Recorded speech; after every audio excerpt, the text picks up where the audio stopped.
awesome. I'm probably going to clip that. We'll use that. All right, here we go.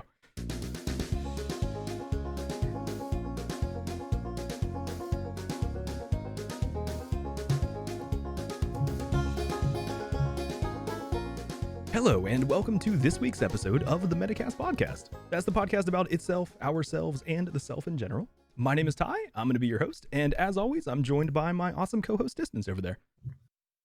And today we're going to do something a little different from what we're doing, but pretty exciting. I think it goes along the lines of a lot of what we talk about. Just normally we don't do like a movie review discussion thing, but I think this movie kind of warrants it. It's an actual film, an actual piece of art that there's a lot there to discuss. We are going to be talking about the movie Joker, Todd Phillips' interpretation of the famous DC villain. So yeah, we're going to try in the very beginning to avoid spoilers for the first at least few minutes, so we can give some sort of general thoughts, and then of course we'll go into to spoiler territory.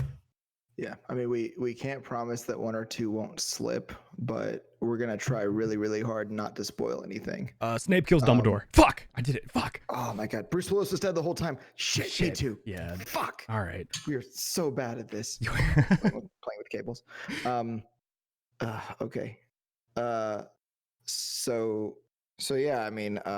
So what is your spoiler-free take on this movie? It's... You just need to see it. It's like fighting a house cat. I like that. Yeah, earlier this week you used that line on me, and I think that like you talked about, I think that there's not like a lot. You initially created that line to mean something, right?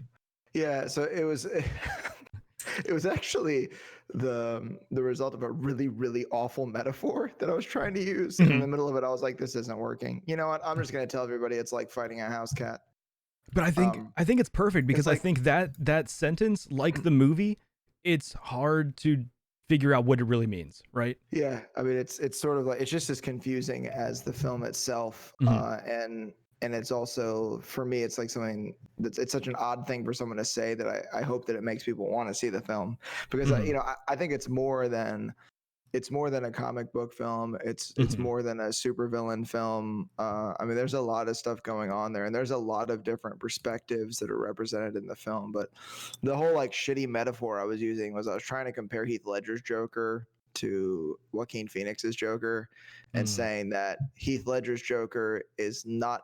It's big and menacing, but it's not quite as scary because it's something that you can easily recognize and deal with.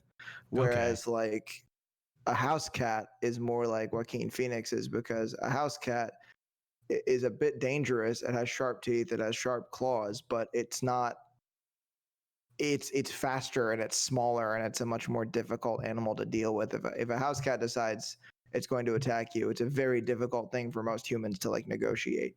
You know, at least a lion, while it's bigger and stronger than a human, you can get your hands on it and sort of wrap your head around a large creature trying to kill you. Whereas like fighting a house cat's totally different. That whole analogy, or I guess it's metaphor, brings to mind one thing. Poor Jared Leto. Poor Jared Leto. Yeah, he was just he was the victim of a bad script. I mean, I think it's more than a bad script, but yeah. I liked his take, but well, he acted the fuck out of it. Like he did a great job acting, I think. And the weird thing is, like, his Joker fit that weird world of Suicide Squad. It just so happened that everything was shit. So of course his character in that universe ended up being kind of shitty too. But it's like, I mean, he did a great job. Cool. No offense to Jared Leto, but I mean, for lack of a better term, and maybe this does fit, like I thought Suicide Squad was very like tongue in cheek. Like it was intended to be a little over the top in a sort of ridiculous way. That makes sense. Yeah, I could see that. Yeah. Wait, are you about to spoil something? Did we spoil something? No, I'm getting this ready for later. I actually meant to be doing that off the... So that way people... Oh, sorry. This is partially my fault. Oh, it's all good. It's all good. Yeah, so that's good. I mean, we can... But I also... The thing that I thought was really cool is, and I'm sure at this point Suicide Squad's a movie that just can't be spoiled. Yeah. So we can probably talk about that briefly. Even though we're talking about specifically the new Joker film. Mhm. The one thing I thought was really, really cool is there's a scene in Suicide Squad where Harley jumps off the ledge into the vat of chemicals, and then Joker jumps down with her. Yeah, yeah. There's a scene where they play the song. The song's called Gangsta. I forget who it's by, Okay. but it's it's a weird, like, perverse, like, love song, and it fits really, really, really well in that scene. Like, as he's flying through the air and That's like cool. grabs Yeah. Harley and like pulls her out of the chemicals or whatever. Yeah. But that's the thing about, like, that Joker was just intended to be entertainment, I think. Yeah. And it was entertaining. I Mm. mean, Yeah, I don't think Suicide Squad is the type of movie that it leaves you like, unlike Joker. Suicide Squad, I don't think I left the movie theater like wanting to think deeper about the movie and what it was trying to say or anything. It was just like, okay, that, I was entertained for the past 2 hours. It's nothing cerebral there. Like, it was just agreed. Well, I guess I don't know. Margot Robbie's ass does give you like something to ponder, but it's nothing too deep, right? It does make you wonder, like, what shapes are possible in human biology. How many squats can she actually do? I have a feeling it's probably, I don't know. It's probably not as many as you think. I don't know. Okay, maybe a lot, but probably not as much weight as you think. I don't know. Well, exactly. Yeah, I think it'd be low weight, high reps. But so, I think that so I'm trying to negotiate the non-spoiler section of this. Yeah, no, I mean, yeah, we can switch to spoilers as much as possible. Like, basically, I wanted to as early as possible. Like, I mean, the way that I want people to not go into it expecting a comic book movie, right? Like, it's got the character of the Joker in it, but it's like, if you go in expecting a comic booky movie, you're probably maybe not going to be disappointed, but you're going to be surprised, definitely. Like, hopefully pleasantly surprised, but that's like not at all what you're gonna get if you're expecting a comic book film. And I was listening to Phillips and Phoenix talking about it in an interview, and talking about how, like, they're hoping this will kind of start sort of a new genre of film, because to some degree it's a bit separated from the rest of the world, and it sort of like stands alone as sort of an odd, like, take on an originless origin story. But the thing that's interesting for me is all the perspectives, all the thinkers, all the figures who are kind of represented in the film. I mean, you've got Nietzsche, you've got to some degree Immanuel Kant, Karl Marx. I mean, there's all kinds of thoughts, even a little bit of Noam Chomsky. I mean, there's all kinds of different schools of thought. Freud, a little bit. Like, there's all sorts of philosophical, political, and psychological ideas that are represented, and to me, I think that's the most interesting thing. Well, I do like you started to touch on there. I mean, so I assume this movie is supposed to be 100% standalone. I don't think it's supposed to be like canon, quote unquote. I don't think it's supposed to tie into the greater DC universe as it stands. But that's one of the other things about this is so weird, is like the DC cinematic universe, whatever you want to call it, is already so disjointed and not, as thought out as like what Marvel has done. And interestingly, I think that, like, from what I've heard, it's like DC executives kind of did not want this movie to be made for that same reason. It's like they're actually trying to bring their cinematic universe together into a coherent storyline, and now it's like, okay, here's this movie that's going to stand completely alone and not tie in, while they're trying to do other things that it almost like throws a wrench in what they're, trying, and I would argue kind of failing to do. But yeah, but the thing about this film is I think it's mostly understood by the audience that it's intended to be a standalone. Yeah. Maybe DC was perhaps concerned that it wouldn't be understood, but I think the fact that in the creation of it, the entire genesis of the film, it was understood this is just going to be by itself, and because of that, I think they were allowed to take a lot more liberties with it. True, yeah. But it makes me wonder, though, in today's like movie economy world, I feel like it's done way too well not to have a sequel. And it's like, I wonder if Phoenix is even interested in doing that. He does not seem like the kind of actor that would want to play a role more than once like that. But at the same time, I kind of got the feeling watching his performance that, like, I like, and hearing him talk about it afterwards, I think he really enjoyed it. In interviews afterwards, I've heard him almost like talk about it as if it's like a dream role. And I think that he really wanted to see what he could do with the role unshackled or unchained. Because I think like most of the movie, without spoiling anything, most of the movie you're seeing a Joker that is not yet the real Joker. And he doesn't get much time on screen to be as, take the gloves off and be the full Joker, I think. And I would love to see what Phoenix could do with that role in that kind of situation. Well, so for me, I think that I feel like the film was done very well, and I understand like the angle you're coming from, where with the way that films are like, if we made money off of it, let's make money again. So like a sequel makes business sense, I guess. But I think that for me, if we get to see Joaquin Phoenix as the Joker, like the persona sort of realized, it'll ruin the first film. Oh, maybe. Because the reason why the first film is so terrifying is because he's not yet. Yeah, true. Like true. Heath Ledger was just a menacing monster, but he's so vastly different than any other person that you just know that was it I forget who said it. Well, we actually talked about it in one of our podcasts. I quoted the guy about like, that we have this idea that there's, these evil people that all we need to do is separate them from the good people and everything will be fine. But the line of good and evil like bisects everyone. Yeah. Like Heath Ledger's Joker is more of that is that person in the group of evil people we need to put alone. Yeah. By themselves, separate them from the good. He's so unrelatable.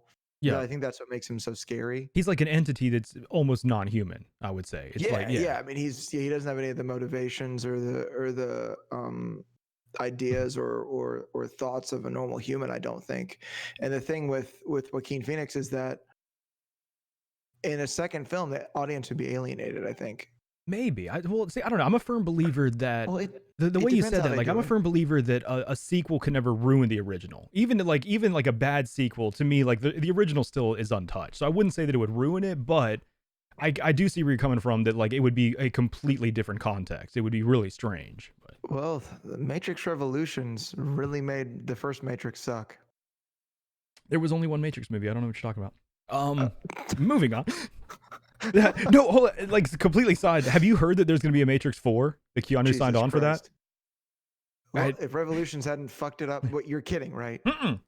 Please tell me this is some weird internet hoax. That just happened within the past few weeks. Like it is actually going to happen. I have no idea what the storyline is supposed to be connected to. Like, I'm very surprised, but yeah. Like, see, John Wick makes sense because John Wick was made to be a ridiculous number of sequels film. Like, you can just tell it's a sequel movie. Yeah. And it's just, and because of the type of film it is, like, that's what the audience wants. Oh my God. Yeah, it's legit. I told you, like, it is actually going to happen. Yeah. Okay. I don't know who Pikachu means by both, but I'm assuming Fishburne and Reeves. I'm assuming, yeah, because there would be no Carry-On Moss, right? I would assume. I mean, I don't know if they bring. I don't know. I have no idea. But isn't Neo supposed to be dead? Jesus Christ! I think so. Yeah. Case in point, sequels can fuck up originals. There's one example that doesn't mean that that's what would happen with Joker, but yeah. I really do think that some of them really, really can. Like if you take the story to a point, like where it, because like why is Alfred Hitchcock so great? Because it leaves so much up to the audience's imagination, and I think that when if they can find a way to write a sequel in the way that they wrote this one, which I find extremely unlikely, because it's like, what would you call it? Like, is it a character movie? Like, yeah, it's like a character study. Character development's the entire film. Yeah. Well, and also like you couldn't do a sequel in the same way, because if you were to do a sequel, it's going to have Batman. And the whole reason this movie is so different is because the antagonist is the protagonist the whole time. It is told to you from Joker's perspective. He is the protagonist of the movie.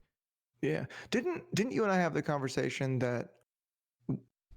Oh wait, that's a spoiler. We'll have to wait for that part till we later. can. All right. Well, we'll quickly. All right, just real quick. you would recommend people see this, right? 100%. Dude, yeah, it's Yeah. it's a movie that I think everybody needs to see. Like, all hype aside, like, honest to God, I thought we were gonna show up and it was gonna be like the worst fucking thing I'd ever seen in my life. Really? Okay. Like, I was expecting it to be just a disaster because of the fact that it seemed like it was gonna be so good. And I even told you Mm. before, I was like, dude, this is totally gonna get this motherfucker an Oscar. But then I was like, well, I'm only thinking this because it's hyped up, and it's hyped up because of the media machine. I was like, this movie's gonna be shit. I can't wait. All right. Well, Um, let's transition into spoiler territory then. So, okay, so we are going to start talking about the movie in detail. There will be spoilers. If you haven't seen the movie, go ahead and pause this right now. Go see the movie and then come back and watch the rest. Yeah, spoilers for sure. Like, if you haven't seen it, just turn this off right now because we will fuck the movie up for you. Yeah. And it's much better if you go in not knowing a damn thing. Definitely. Yeah. So yeah, like, Yeah, we 'cause won't be I offended went if you in leave right now. I went Catch in this knowing on Apple. nothing about this at all. I don't think I'd even seen a trailer really, which I think is the best way to see this movie. Like, I had yeah, no I think that- expectations. I think that if you go in having no clue what to expect, one thing that's actually what I think would be cooler is, like, if you watch like the creators' ideas of the film and then you go see it, you actually have a perspective that's so vague Mm-hmm. because you don't really know why did you like it so much. Mm-hmm. Why do you think you've made your own genre? Like, what? That actually might make it a little more entertaining. But I think that it was just like, just movie cynicism. Yeah. Because there's so many movies that were like super hyped up that ended up kind of sucking. Like Avatar, not that great. Yeah. It's like a fucking amazing like gangbang fuckfest of visual graffics, Yeah. fantasticness. Well, I've definitely given us an explicit mark for this one. Sorry. It's well, I think Margot Robbie's buttocks was probably it. I'm thinking though, should we keep the spoilers up the whole time though? I've got it in the title. I feel like Okay, that's cool. yeah. If someone clicks on it, Okay, like cool, yeah, cool. it's in the they'll see it. title. So, Awesome, yeah. awesome. Okay, cool. Yeah. All right. So yeah, on to the spoilers. Because of the fact that, thank you. Someone in the chat agrees with me. Thanks, JD. I appreciate it. It was a shit Yeah. movie. Well, yeah, it was. I mean, like you were saying, like it was just kind of a show of what can we do with visual effects at this time. Like that was And the visual effects were fantastic. I mean, the writing and the plot line was like, even like the weird like side love story thing, like that was just awful. But it's like when like the a visual new. effects So go ahead. the visual effects were fantastic. Like at the time with processing power, it took like a room full of computers weeks to render all the visual graphics for that film. Oh yeah. It's nuts. Of course, technology's come a lot further now. But what I was gonna liken yeah. to is like when a new like game engine comes out and they just create one of those like rooms you can walk through that shows the level of detail. It's not a game. Like that to me was almost what Avatar was as a movie. It was just like, here's what we can make something look like. The plot doesn't matter. The character don't. It's like just look at how pretty it looks. Yeah, like imagine what this would be like with good writers. Exactly. Yeah. But okay, so on to the spoiler section. Yep. So the fact that if you look at Bruce's age versus Joker's age, I think you mentioned that after the film that it'll be interesting to see who takes on the Joker persona. Mm-hmm. The Joker persona. Hard R in Joker. Well, that is an interesting idea, though. Do you know the next Batman movie that's being scheduled to be made? It's like I know that Robert Pattinson is Batman now. Yes, and it's supposed to take place in the 90s at some point. So this movie was 1981. Let's say mid 90s. That's only 15 years later. You could have a young mid 20s Bruce Wayne and a late 40s or 50s Joker. That the timelines could kind of work out. But again, like I don't see that as something that Joaquin Phoenix would want to do. I don't know. I'm not sure. But and look, I don't mean to skinny shame Joker, but I mean if he doesn't start eating something, he's not going to live much longer. I mean, it's just seriously, he was really sickly. But yeah, I agree with you because like the thing that's cool about Joaquin Phoenix for me is that he's like not really pretentious at all. Mm-hmm. Like he's super cool, like really humble, and he's not one of those like for me, I've listened. I can't remember names specifically, but a few people, like different actors in different films, particularly people that were acting alongside The Skarsgård that plays it. Which is that Joe Oh, Skarsgård? yeah, I don't know. Or is You Joe got the other me. one? I don't remember. Yeah. Oh, Alexander. Alexander's the cute one. Joe's the young one. So it's Joe. Yeah. Okay. Yeah. Yeah. So someone was actually asking, I forget who it was that was in the film, but someone asked, so did you never actually get to meet Joe? Like, was he it the whole time? He's like, no, he's not one of those actors. Yeah. Well, that's what I Like, like about Joaquin Phoenix is he's not a method Yeah. actor. He's a great fucking actor, but he doesn't have to do the method actor thing. Yeah. Like, And that's the other thing he said is he's like, yeah, Joe Skarsgård doesn't have to do that. mhm. And it almost feels to me that actors look down on that. I've heard that it's almost insufferable to be around, depending on who the person is. Like, you know how what's that dude's name? The actual cannibal. Jim Carrey? No, maybe? the cannibal, Shia LaBeouf. He was trying to do like a method actor thing for that World War I movie about the tank squad. I think it was called Fury. Fury. Yeah. So like apparently he was just a nightmare to be around on set. Like people were like I think Brad Pitt was in that with him, and he was just like, yeah, I don't ever want to work with this dude again. Yeah, I mean, Brad Pitt's haircut stole the show. Like everybody got that haircut after that film. Cool haircut though. But I love the fact that Brad Pitt basically plays the same character in that and Inglourious Bastards. Oh yeah, like with Pikachu, what you just said. I don't think there should be a sequel either. I wouldn't be surprised if one is made, but I actually wish that Joker would have died at the end of this movie. I think that would have been almost a better wrap up to the story to me if Arthur Fleck's character did not survive the movie, because then like that would almost ensure that it's like, okay, this is standalone, this is a different character, we don't need to make this canon, like that.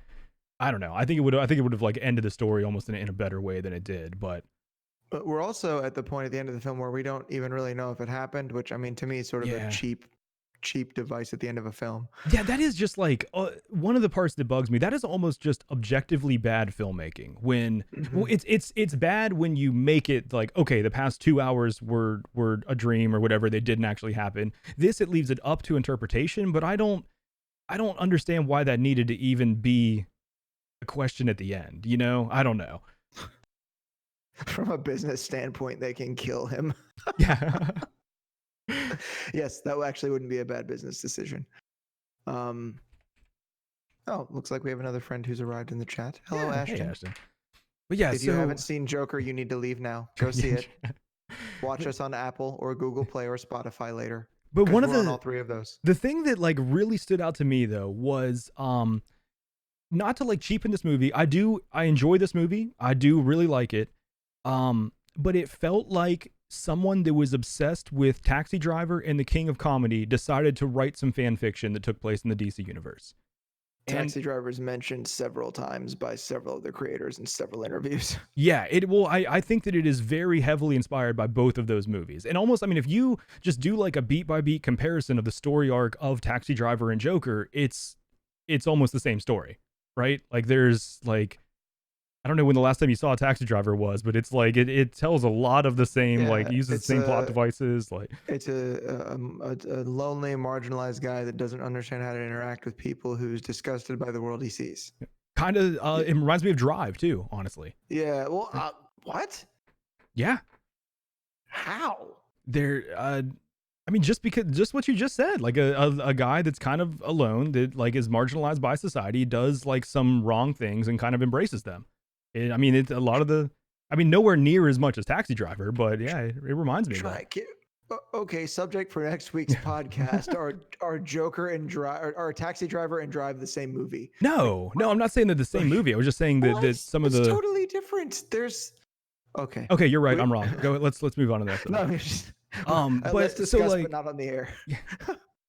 No, I just want this to be more about the movie Joker. Yeah, exactly. So like, I mean, I think that it was incredibly well shot. I think that Joaquin Phoenix's portrayal was amazing. He's such a good actor. He was so good in this movie. But I did have some problems with the writing, and I think that's like, it doesn't ruin the movie for me. I still loved it. I still enjoyed it, but it's like, I do feel like there were some parts of it that could have been much better. And I almost wonder, A question I had for you: do you think that this movie could have been better if it was not about Joker? If it didn't have to take place in the DC universe, if it was just about a guy named Arthur Fleck that went through all of these same things, it didn't have the stuff with Thomas Wayne and Bruce Wayne, and it was just that storyline, and it didn't have to appeal to that DC audience, do you think they could have done more interesting things with it? So I think that in realizing this is about Joker, I can take a tiny portion of another film and tell you why I think it's better because it's Joker. Okay. So did you see the first like It remake that they did? Yeah, of course, yeah. So one thing that I do a lot, because I hate horror films. Actually, Okay. I can't stand them. I mean, they either suck or they freak me out. And I don't like either of those. I get nightmares, man. Like after I saw It, I was riding my bicycle down the road in the middle of the night in the area with no streetlights, and my light died, and I thought there was a mutant clown coming out of the bushes every time I turned around. There They probably scare me. was. But the trick that I do when I go to see a scary movie is I disengage from the film. Okay. So it makes me not so scared. Gotcha. But the problem with It is that the shit that happens before the jump scare is so weird that you can't help but engage. Okay. So they trick you into getting really interested, Mm-hmm. and they scare the ever living shit out of you. So I think that the fact that it's about Joker in particular demands, like, to come back and like to try to tie the two in. Mm-hmm. It demands more of the audience's curiosity. I think that people come into the film wanting to understand more because Okay. this is a character that's historically been sort of untracked or discovered as far as like where the hell it came from. And Mm-hmm. I truly mean it, because Joker is so out there that very few individuals can relate to him at all. Yeah. So I'm assuming you asked that question because you think it could have been better if it had just been like a movie and not Joker, or if they'd never said that it was about Joker and then at the end it turns out it is. Maybe, like, I don't want to say better. I feel like they had to do certain things to make it appeal to the broad audience because it's a DC movie. You know what I mean? Where it's like, because Yeah. there's going to be like focus groups and everything, and it's like, because Batman is the most well-known comic book character ever, that it's like they had to fit things in a box for the designated audience, I guess. Like, and maybe it could have been more without having to have those things, like keeping it tied up, I Yeah, well, guess. I think the fact that, like, as we talked about it kind of being a little disjointed, I think that they got a little more liberty because there Mhm. wasn't pressure to fit it into like a whole storyline, like in several films. Yes. Like, I feel But like that's a lot of what ruined like Batman versus Superman and Justice League and shit like that, where it's like, all right, well, like, here, Zack Snyder, you want to do this, but you also need to make sure it covers this point, this point, this point, and gets ready for this. And then, like, when you make a film creator do that, all of a sudden, they can't just create the art that they want to. right, and it's like upsetting and limiting at the same time for the creators, I'm sure. Mhm. But to clarify what I was saying about Joker being so crazy and unrelatable is that historically he always has been. Yes. And that's why it's so scary that you find out he kind of is. Yes. Well, and just like what Pikachu said, like, this is the most relatable Joker they've had so far. They put humanity on this character, which is a thing that it's lacked for a long time. Yeah, and I mean, I don't know if the first thing I said when we stepped out of the theater was, well, my moral compass is fucked up. Because that's what that movie does, because, well, it's like you were saying, like, he's the central character, he's the protagonist. So Yeah. when he finally, like, because it's so fucking weird, because okay, fine, he's wearing crazy makeup, he's in a suit, he just fucking killed somebody, he just killed someone else, and now he's killing someone on TV, and he seems to have incited some sort of riot. But the thing is that he's liberated now. Yes. Yeah. Like, now he's free, and to some degree that's elating for the audience to see. Mm-hmm. Like, oh, finally Arthur's free, he can be himself. And that's a resolution, because all you ever wanted was to see him become Joker at the end of the film, because Well, it's kind of like that. The fact that when Kevin Spacey got in trouble for taking indecent liberties with a minor, a lot of people were like, no more House of Cards. But in reality, they should have been like, that poor kid. Exactly. Yeah.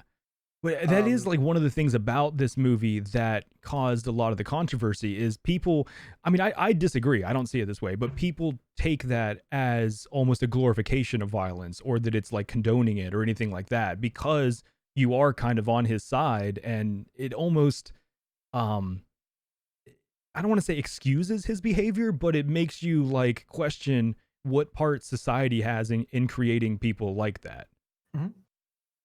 Um, I agree. I mean, I think that there's that. Well, it's such a difficult.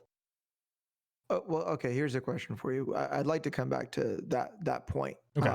But what to you was the scariest part of that movie?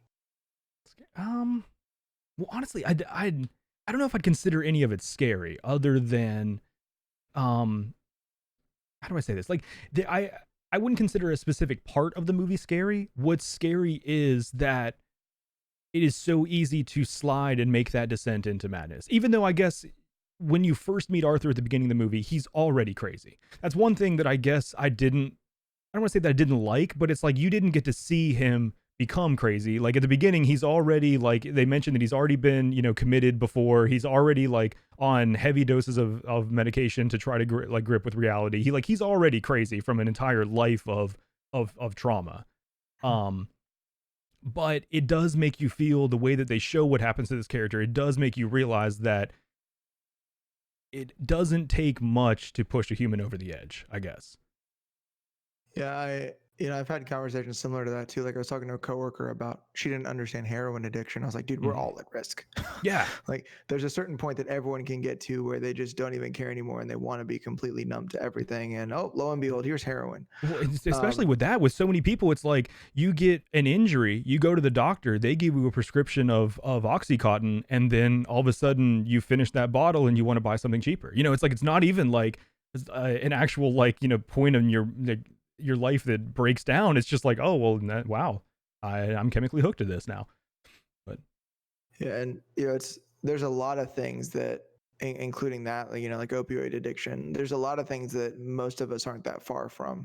But the thing that kind of about the film that I find problematic, not as like the way the film was made, but a problematic thought because of a lot of the things that the film makes you think about, is that, I mean, dude, Arthur's creepy as hell.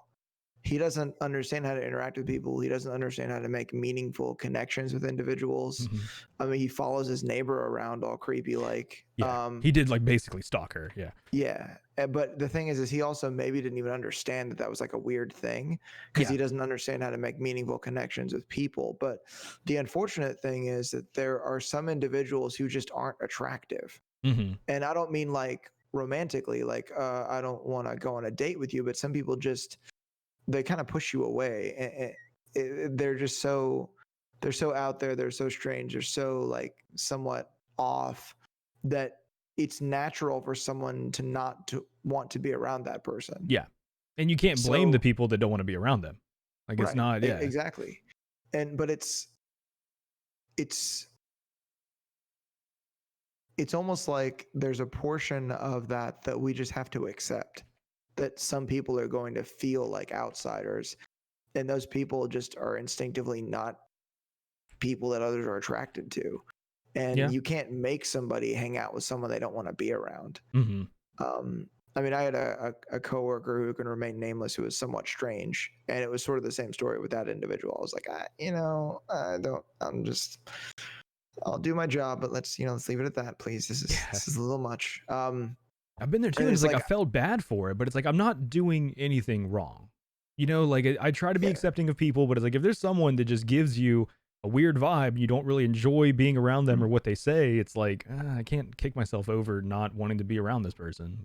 But of course, I mean, the thing that makes Arthur unique is the fact that he is mentally ill.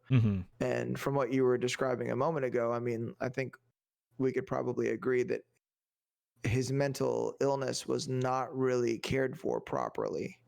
Yeah. It seems like a lot more could have been done to help him out. And it's because I realize this might be a taboo thing to talk about, but if you look at happens, what his life is like, and what he turns to, this is a common thing that we see in the news quite often. Mm-hmm. There's individuals that do violent acts to a large number of people. Yep. And it's like every time it happens, it's like, well, what can we do to help? And then everybody just fucking forgets the shit. Yep. Yeah. Yep. And then all over again, like this individual gets here, like, well, what can we do to help? And the same thing. And if you look, a lot of these individuals just needed proper like mental health care. Like they needed someone to, and to me, like I'm obviously I'm not a mental health professional by any shape or form of the imagination, but I just think that a lot of psychiatric drugs are overprescribed. Yeah, I would agree with that, definitely. Yeah. And it seemed to be like there was a lot of, throw some pills at it in the film. And it seems like after he couldn't get his medication anymore, that's when he seemed to really lose it. Well, and it was also, though, the interesting side of that is once he got off his medication, he was a lot happier.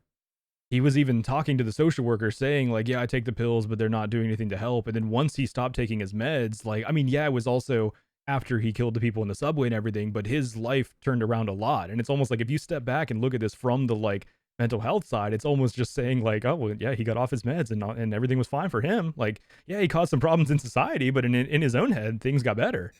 Yeah, smothered his mom in a hospital bed with the pillow. But I mean, but the thing is that you almost see that's a part where your moral compass gets really fucked up because you like, when it comes to light that his he was abused by like a former like boyfriend of his mom, and she just like let it happen. You almost like there's that.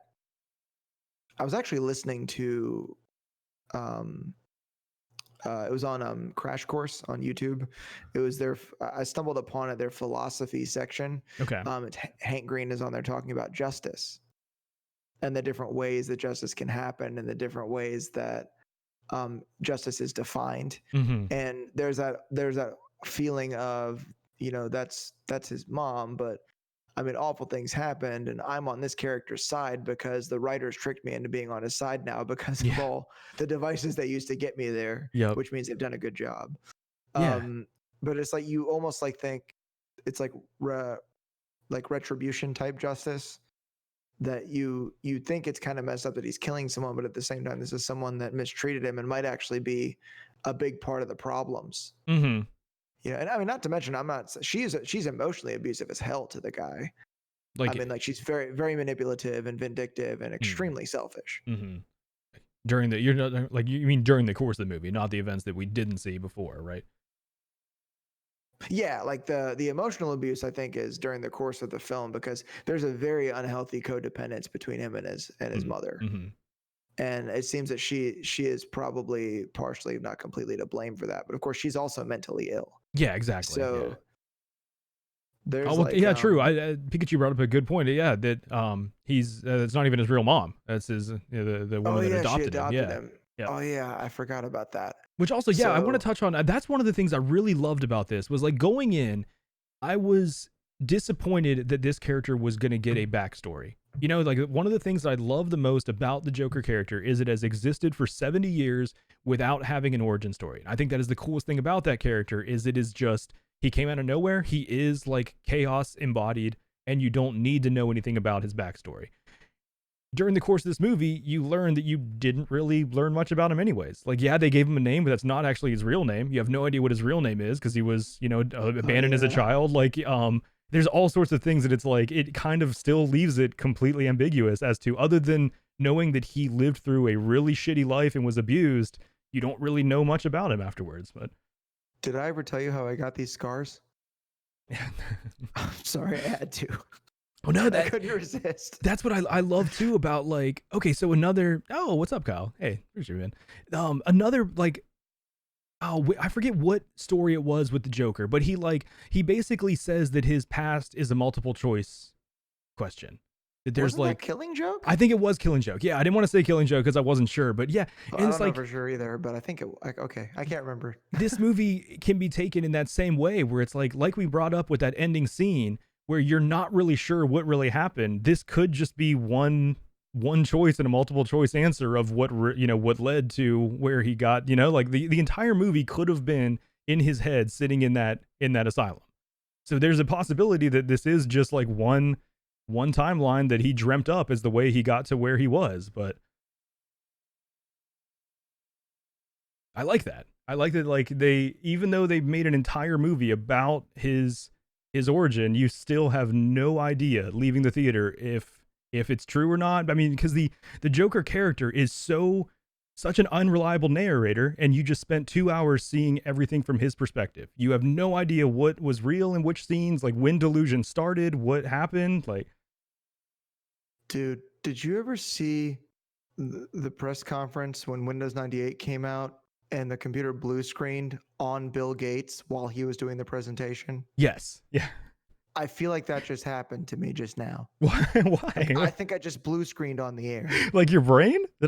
Yeah, like you just destroyed my brain. Like because they fuck with you during the film too. Because like, see, I thought it was really unlikely that like really Joker busted in the door in his crazy makeup and starts making out with his neighbor, and now they're going steady. Yeah.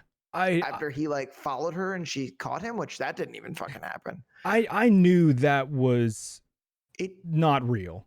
It seemed odd to me, but I thought, maybe this is just some weird thing that they're doing in the movie. But then I was like, oh, Joker's fucking crazy. Mm-hmm. But because actually that just contributes to it even more, that like the whole idea of it, this is just one idea of maybe what sort of could have happened. Well, that was a question I had for you. When do you think the Sophie delusion began?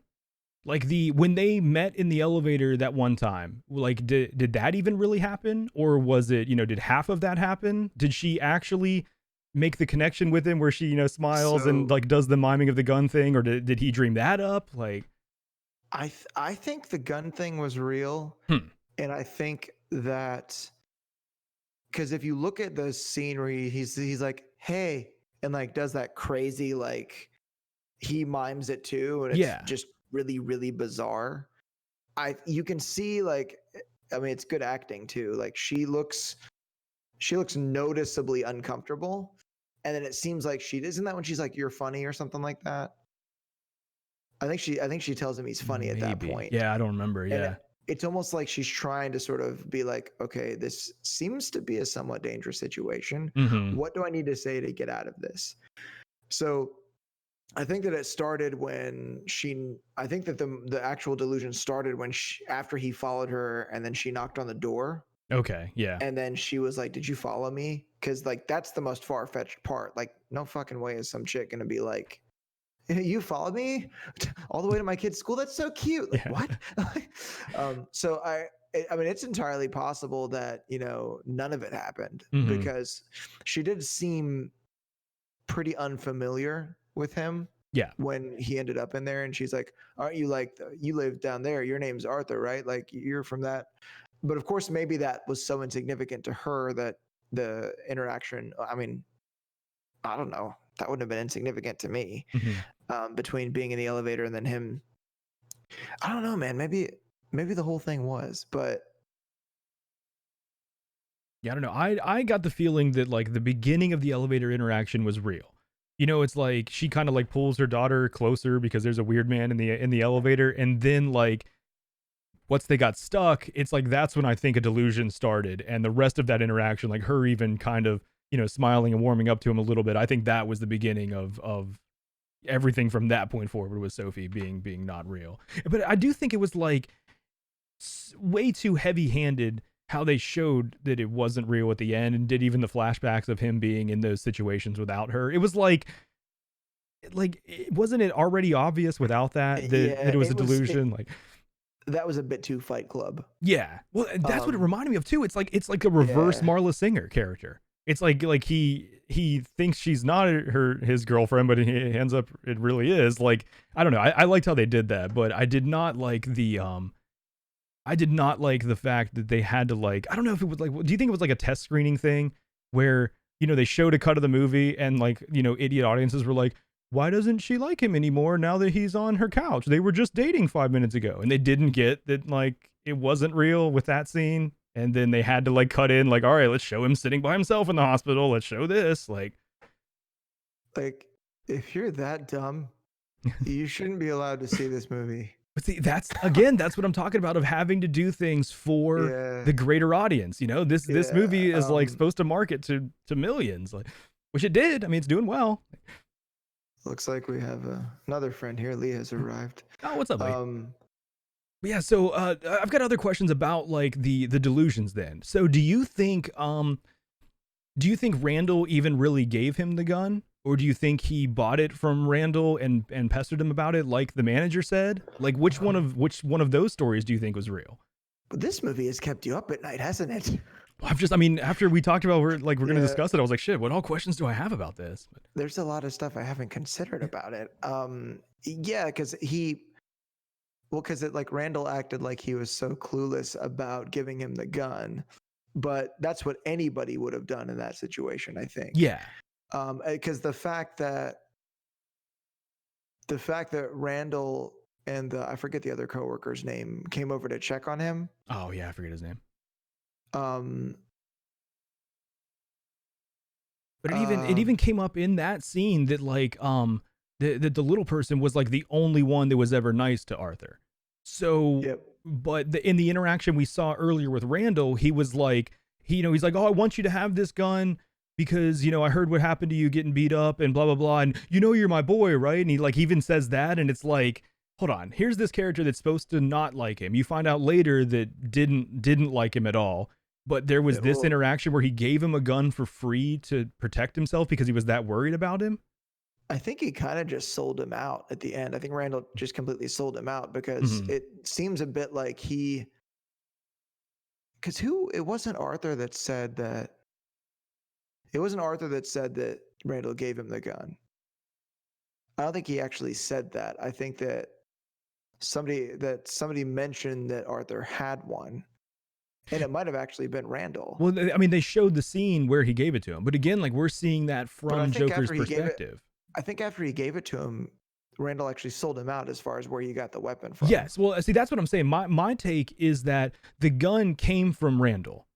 But like, do you remember when the manager called him and fired him? The story the manager heard was that Arthur had pestered him over and over and over again to buy a gun, and Randall finally sold him one. I think that's really what happened. That we didn't see what I think that he really got it from Randall, but it was like for a long time he was asking like, "Hey, I want to buy a gun. I need a gun." Like, and then Randall finally broke down and gave him one, and then of course sold him out. But it wasn't that scene that we saw where Randall was actually concerned for his friend and wanted him to have a gun for free to protect himself. Like that I don't think happened in that way.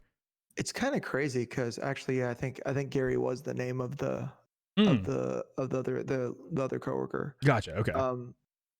So, because the thing is like it's weird because I feel like this film was like a bad relationship. Looking back on it, I realized it fucked with me a lot more than I realized it did. Yeah, yeah. Because like the fact that you're talking about the fact that the Joker is an unreliable narrator, and we got led down the wrong path with the Sophie delusion. Yes. So, we could have gotten led down the wrong path with the entire movie delusion. Yep. I think another big one. I think we got led down the wrong path with what happened in the subway. That scene. So like, I mean, multiple things. When he shot the frat boys. Yes, I mean, I think they weren't really frat boys, but Yeah. I mean, but I think he really killed the three. Like, they even called them Wall Street workers, which I thought was interesting. Like, I don't think there was a Wall Street in Gotham. I think they were kind of blurring the lines of New York and Gotham a little bit there. But when he shot those three, so I have no idea if they were even harassing a woman or if they even beat him up. It seems so weird. Like their motivation in that scene seemed very strange, that okay, they were trying to like harass this woman and he started laughing and then they just physically attack him. Like that seems kind of strange. They were also very drunk. True. I mean, okay, so that's true. But then not to mention later on in one of the final scenes when he's talking to Murray, and he finally admits that he killed the three men in the subway. Murray asks him why he did it, and his answer, like, this is his perfect chance to actually have the serious conversation and talk about the fact that it was basically self-defense in the way that we saw it. And his answer was because they couldn't carry a tune. And it was like, I really wonder, like in if there was a reality, did he just kill them for fun? Were there three people down there that he had a problem with and he killed them? And then in his mind was like, oh yeah, they tried to beat me up and yeah. I mean, it's a good joke. It is like, I mean, because he very easily could have done that just because he wanted to, and that they didn't attack or didn't harass anyone on the subway, and they didn't come at him. But there's also like the group psychology. There's three people, so the more people there are to share the consequences with, the proportionally less it feels like the consequences apply to you. yes, yeah, the diffusion of responsibility that happens in groups. Yes. And then they're trying to there's like pressure, but the thing about those guys is that they are a lot like like the bully, like in like the kids movie, like the bully in A Christmas Story. Yeah. Yeah. Like it's just so over the top and like ridiculous, and it's like Yes. who. And they say things like, yeah, you'll learn real fast, like stuff like that, what I'm talking about? Yeah. Or like Roger from Doug, Oh god. Yeah, exactly. Yeah. or Red Herring from the Scooby-Doo. Just literal like one-dimensional cartoon, characters that all they are is that bully. There's nothing else Yeah. to them. Yeah. They wrote those characters like that. Like those three were just really there to sort of mess with somebody. But the other thing is that it also, 'cause you heard what I called them, right? I called them frat boys. Yeah. And that's the thing, is like that's so messed up, because what they do this, like, sort of rich asshole stereotype with those guys. Yeah. And so it makes the audience kind of not really like them so much. But the fact that they acted like kids movie bullies does actually make it seem like maybe it didn't happen. Yeah, I think that it's like, I mean, we saw them like that because we were listening to Arthur tell us this story, and that's how he saw them. It's like that's what it makes me feel like, at least. But I don't know, I might be reaching on that one. But so what about the like the riots with the clown supporters and everything? Do you think that was real? All the people with like clown masks and everything, and like, because I know that like there were the real riots going on in the city because of the trash strike and the garbage building up and everything. But do you really think that after these three random people die on the subway and they hear that it's like a man in a clown mask, that all of a sudden large groups of people are getting together in support of that and everything and wearing clown masks? Like that, I think, was Arthur seeing these riots going on and saying like, yeah, this is for me. This is all for me. They believe in what I did. Yeah, it's entirely possible he was having delusions of grandeur. But I also think that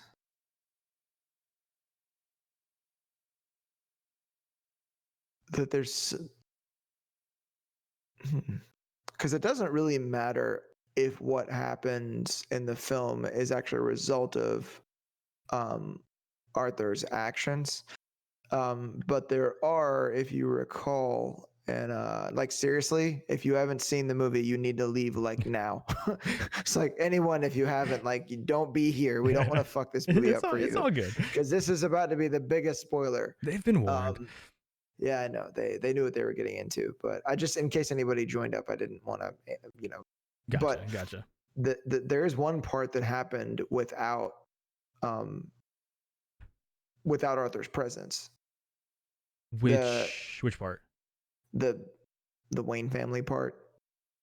Oh yeah, but I mean, but it was just like a block away. Says, like, yeah, that's true. And he says, he says, you get what you deserve because they're rich people. Hold on a second. Stop. Yep. Sorry, my cat's trying to kill my guitar cable, because that's what they do. That was true. I mean, the killer did echo exactly what Arthur said to Murray. Yeah. But regardless of if, because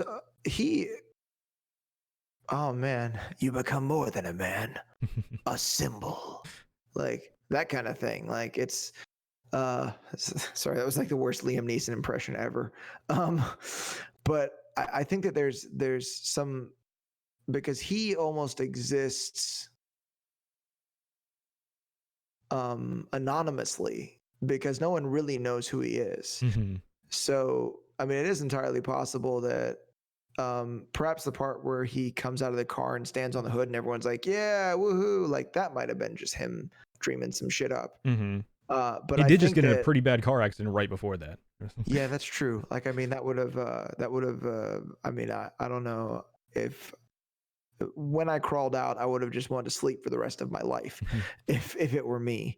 But I think that there's like this, regardless of if it happens or not, I think that is one of the most dangerous parts of the film. Mm-hmm.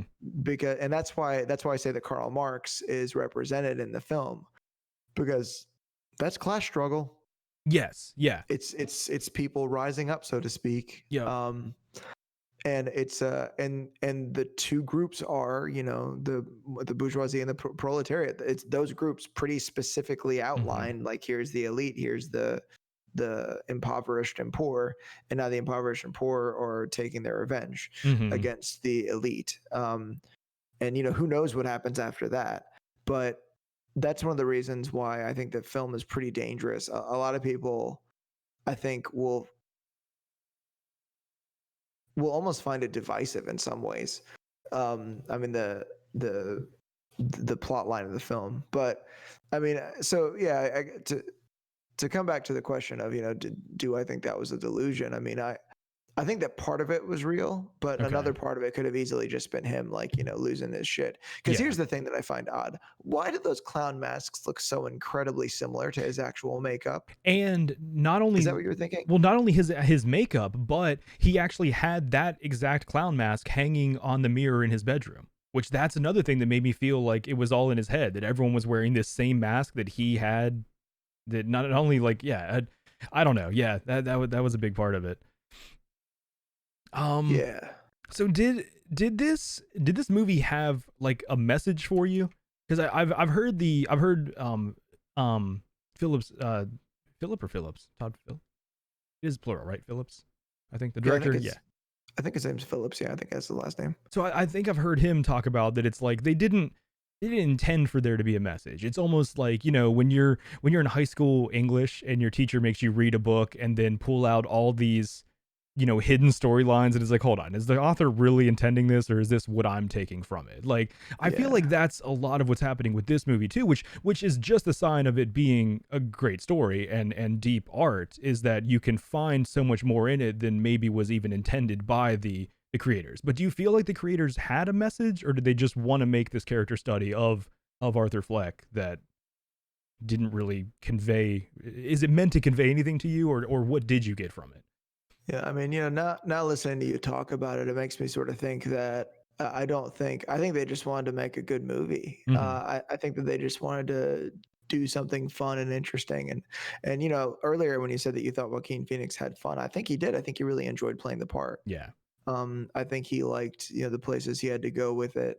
And he and Todd Phillips seemed to work really well together, just based on their remarks about each other. But you know, I don't think that there really is anything intended by it. I think that they were just making a movie. Because you know, it's like okay, so like I could easily be like, life is about learning the truth, but at the same time, life is also about knowing that there is no truth. And if somebody wanted to, they could take that and be like, he's so deep. But I was just like, I'm going to say something and then kind of contradict it to try to sound interesting or deep on purpose, because I know someone will take that and run with it. Yeah. So, of course, that means like if there's no real message meant by the film and we're interpreting it as a film with a message, then the joke's on us. True. Yeah. That is true.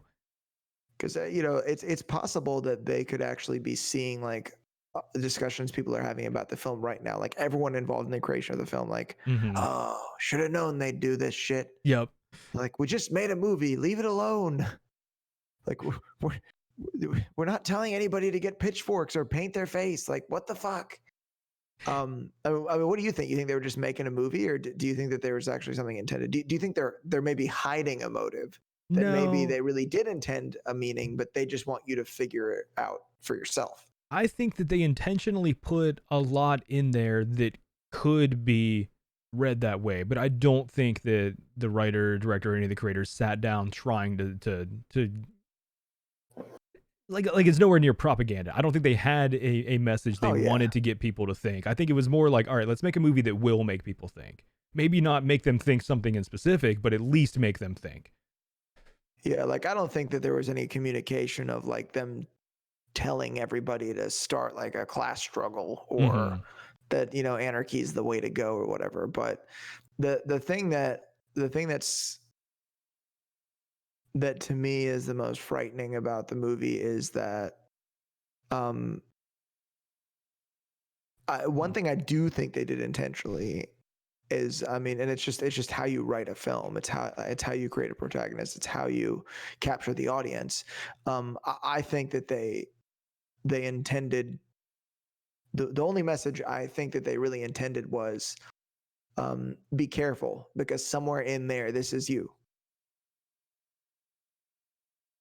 Yes, and I think they did that very well. I think Yeah, that and it gave the humanity to this character that is yeah. actually just completely psychopathic. Yeah. Yeah, because there's something, everyone has felt left out, everyone has felt beaten down, everyone has been picked on by somebody, everybody has felt like no one understands, everybody has thought like, man, I'd sure love to put a pie in that motherfucker's face. Or, you know, something worse than that, maybe a cake. Sure. Red Exactly. velvet, Yeah. red velvet cake.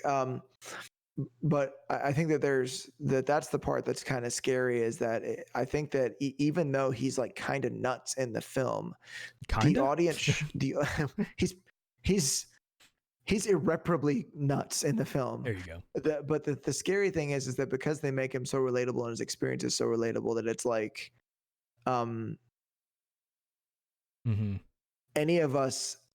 any of us could be that. It's the fact that the audience feels resolution when he becomes the psycho. When they also like that's the part that's that is scary. No, but they also they do, it just reminded me, they do such a good job of not only making this character relatable, but making you feel for this complete psychopath. Like when he was going up to do stand up for the first time, I was like actually nervous for him, felt bad for him, you know, like you're on his side. They do such a good job of really getting you in his corner. It's great.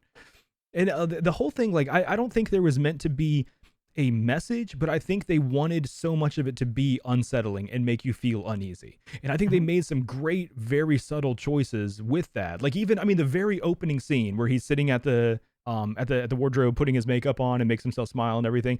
Like even the camera work in that scene, it's done like with a shaky cam and everything, where you feel the presence of the operator there, and like that makes it more unsettling. And I thought one of the bravest, I don't know if brave's the word I want to go with there, but an interesting choice was the Gary Glitter music, where it's like now the context of that song being used is like, you know, it's like, does that in itself makes you feel really unsettling? That's like, wow, there's this known pedophile and we're listening and rocking out to his music right now, just like Arthur is. Like, yeah. Yeah. I mean, well, side note, Studio by Genesis is completely fucked up for me because of American Psycho. But that's a good song. I mean, unfortunately, it's yeah. I can't listen to Huey Lewis in the news anymore. Oh yeah, there's that. It's hip to be square.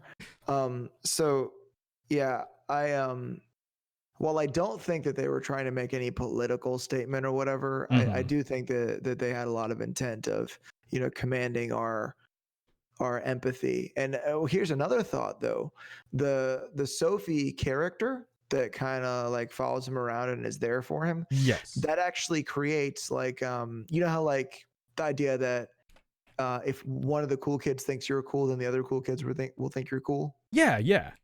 I think that there's a device being used there where the audience sees her being supportive and trying to be there for the guy. Yes. So it makes them think maybe there's something good here because there's this character in this film that's being this way. Because even though I was like, what? Like when she warms up to him, I just sort of internalized that as the norm. Okay. After several minutes of the film. And I was like, oh, you know, maybe she sees something in there that the rest of us don't. Maybe Arthur is something, even though I'm like, what are you talking about? You already know what happens at the end. Yeah, yep. He's going to be the Joker. But it's like you somehow want, I don't know, you want some kind of good. And I can tell you that, like, even though it was a different character, a couple of Halloweens ago when Suicide Squad came out, I think I've shown you pictures of it. I actually did the Jared Leto Joker. Yeah. Like I shaved my knuckles and I put like the tattoos of the card suits on my knuckles. I had like the haha tattoo. Did you have the mouth tattoo? Yeah. Actually, I have some pictures of me putting my hand in front of my mouth with the. I'll have to send you some of those. But the thing with Halloween for me is that I stay in character. Okay. And it was a lot of fun playing Joker for an entire night. I could see that. Yeah. It's liberating because you can just say all this fucked up shit because now you're behind this makeup. Do you remember behind this persona? Did you ever know my friend Jordan? He the year that The Dark Knight came out, he was the Heath Ledger Joker, but specifically in the nurse costume, in the female nurse costume from the hospital scene. He did a great job that night. It was awesome. That's possibly the best scene in that film. Yeah. I love that part with the little remote. And he's like, oh, cool. The hospital exploded. That's a moment where like the character is a bit whimsical. Yeah. Because it's hard to take someone seriously in a nurse. I honestly considered showing up to the podcast in Joker makeup today, but I was like, is that too much? That would have been funny. I don't have to shave my beard. I mean, it is the day before Halloween too. It's kind of like the one day, like right at the time of year that it's acceptable, right? Halloween is tomorrow. Oh, I screwed this up so bad. That could have been good. That would have been nice, actually, festive even. So yeah, but that's the thing is like that. I can tell you just from playing the character, so to speak, for a night, a different version. Yeah. But from playing that character, like it is a really fun experience. It's very liberating, and the things that you can get away with saying to people. Yeah, because it's all in character. Yeah. And like there were a lot of different Jokers there. I took pictures of people doing the Jack Nicholson one. I found a couple Heath Ledger Jokers. Were there any Cesar Romero Jokers there? Oh, like the old school one? Yeah, like the one who, like the Adam West one? Yeah, the one who Joaquin Phoenix makeup was based off of. Yeah, with the blue diamond eyes and everything, like the old school. Yeah. Oh, I thought you meant like no. Is that really what he looked like? Yeah. Let me see if I can pull up an image of Cesar Romero real quick. Cesar Romero Joker. Oh no, hold on. That's not from that. The original. No, I'm not thinking of the right one. A little bit of like a cross between a clown and a French mime. Yes. Yeah. That's kind of what I was seeing with the makeup in there. But it was a lot of fun, and I didn't run into anyone in a Batman costume, which is really upsetting. That is. There were several like Harley Quinns like from the Suicide Squad film, so I took pictures with all of them. Yeah, of course, naturally. Yeah. Did they call you Mr. J? I asked one of them too, and I'm surprised she didn't smack me, but I think she didn't want to fuck up my makeup. That's funny. But I was in character, damn it! Like I wasn't even being me. But yeah, that was fun. But yeah, I mean, I can tell you from experience that there is something sort of like relatable and liberating about the character, because I think that a lot of what Joker is in this film, at least, is if all of your resentment and your feelings of inadequacy and all the times you ever felt left out just kept going and adding up over time, and you were able to express that in an antisocial fashion with completely no limits or no rules on you, that this is most likely what it would end up being. Because if you look, he's the ultimate in nihilism. Like he's done with everything. Yeah, this like, movie was very nihilistic. Yeah. Oh yeah, everything is so finished, and to him it's so absurd that there's no reason for any of it anymore. Like even the people that he idolized, he realizes that they're just as mean as everyone else. But that was one thing that I wondered too, is like when do you think he made the decision that he wasn't going to kill himself on Murray's show, that he was going to kill Murray instead? Because probably when he talked to him in the dressing room.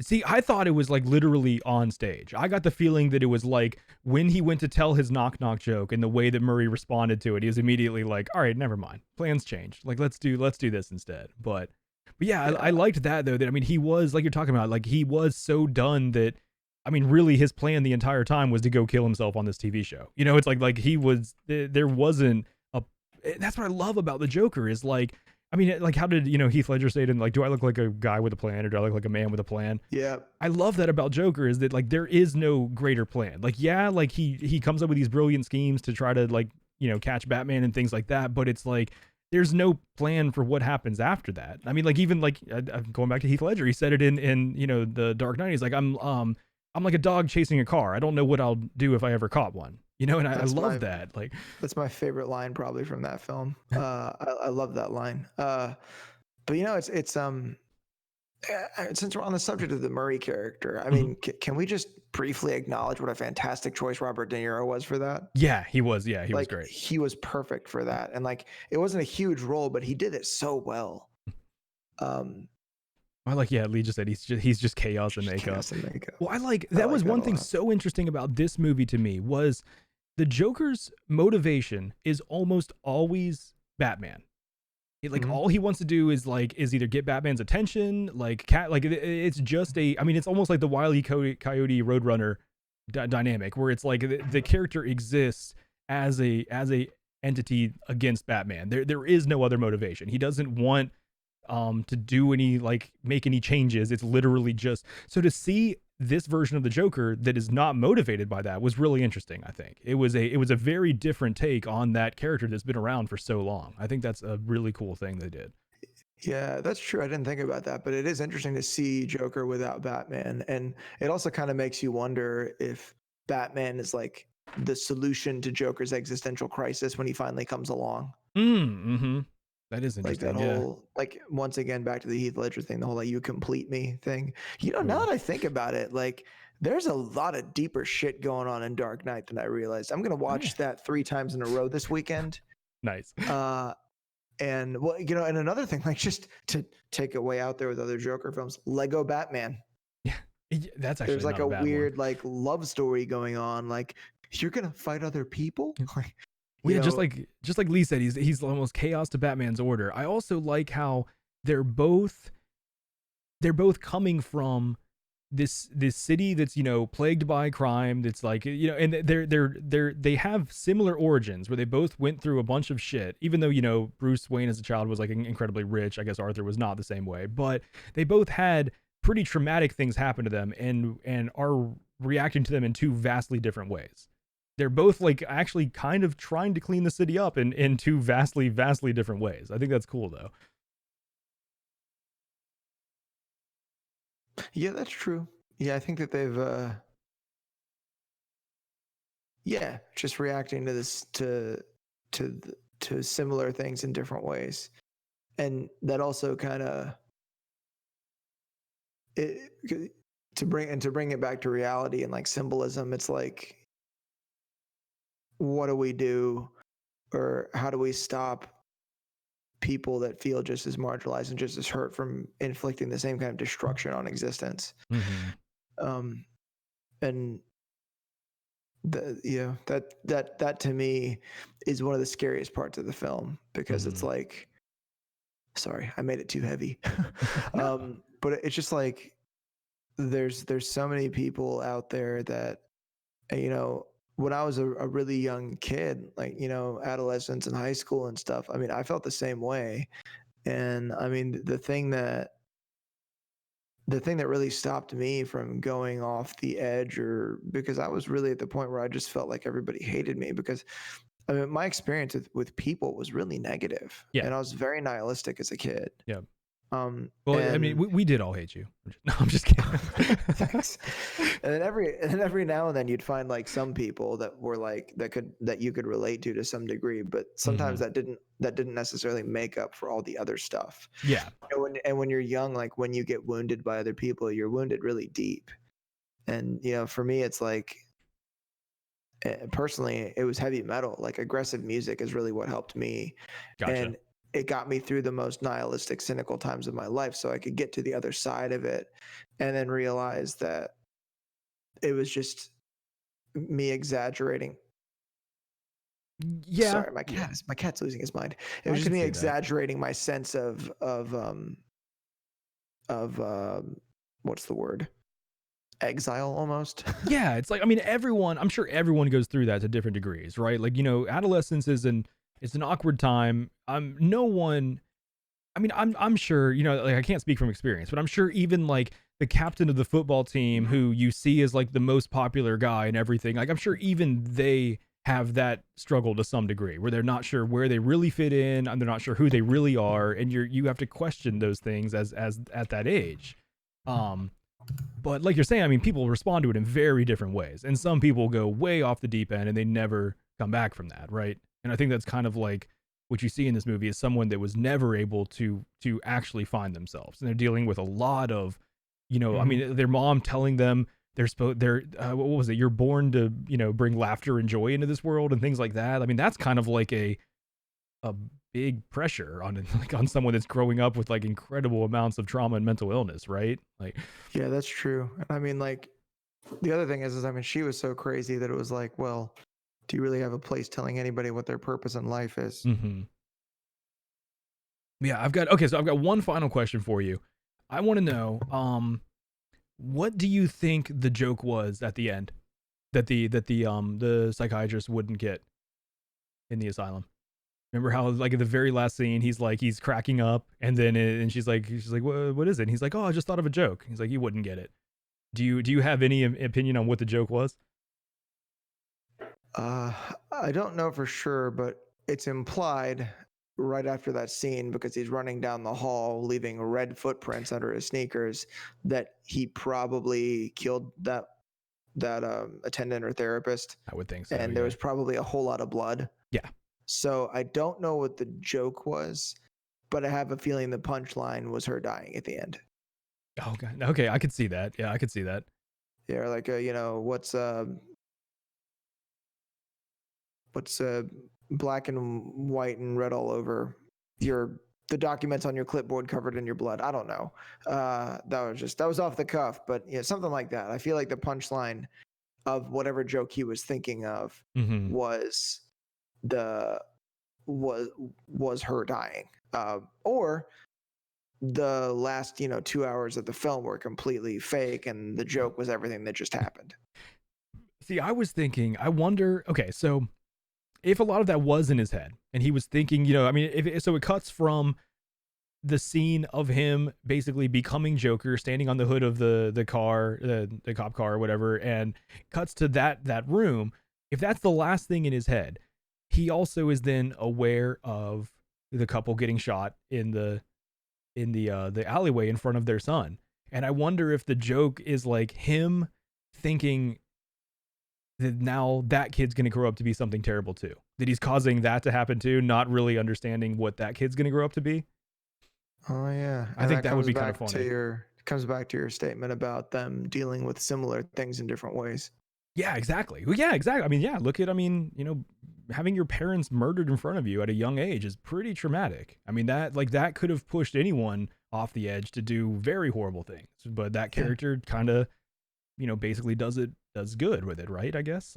Yeah, I mean, it was a waste of a perfectly good pearl necklace. Why the pearls every time? I don't get it. Well, I mean, because that's how it was in like the original comic story. So I think, and whenever anyone wants to do a visual recreation of it, that's like an iconic frame of the gun breaking the pearl necklace. Yeah. But that's true. I mean, he could be amused by the mayhem he caused in one specific person's life, and it's someone that he'd already kind of talked to. Mm-hmm. Yeah. Assuming that actually happened, he might have been imagining that he went to the Wayne Manor. I don't know. Yeah, I do love that. I mean, I think the greatest thing is, I mean, like I said, I don't think the movie's perfect. I very much enjoyed it. I do think that there were some small issues with it, but I think that it is awesome that someone created a movie that makes you want to talk this much, makes you think about it, it actually gives you shit to think about and talk about. I think that's really cool. I think that this will be one of those movies that in 30 years is on so many dorm room poster walls, right next to Clockwork Orange and Taxi Driver and things like that. I think that this is going to be another one of those movies that this is definitely going to be a cult. a cult classic. I think that for a long time from now, people will still be talking about it. And I mean, hell, I mean, we were outside the movie theater and I was like, dude, we should do a podcast on this. So I mean, we're living proof of like all the other conversations that people are having and will continue to have. And I'm waiting for like 7 or 8 guys I work with to see this so I can talk to them about it. Like, dude, you need to see it.